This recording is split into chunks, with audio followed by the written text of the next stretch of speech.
Hi guys! Para sa video ngayon ay gagawa tayo ng masarap pero murang dessert gamit ang ating rice cooker.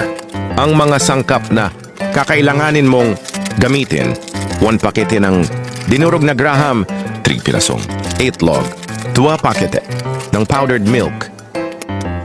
Haluin ang lahat ng sangkap hanggang sa mahalo ng mabuti. Magdagdag ng sanutasang tubig at haluin. Pagkatapos mahalo lahat, ilagay sa rice cooker. Hintayin itong maluto at palamigin bago ihain.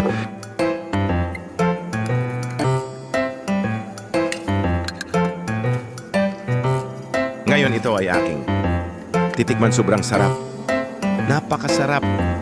Hindi mo akalain na sa simpleng sangkap ay makakagawa ka ng masarap na dessert na walang kapantay sa lasa. Kaya ano pang hinihintay mo?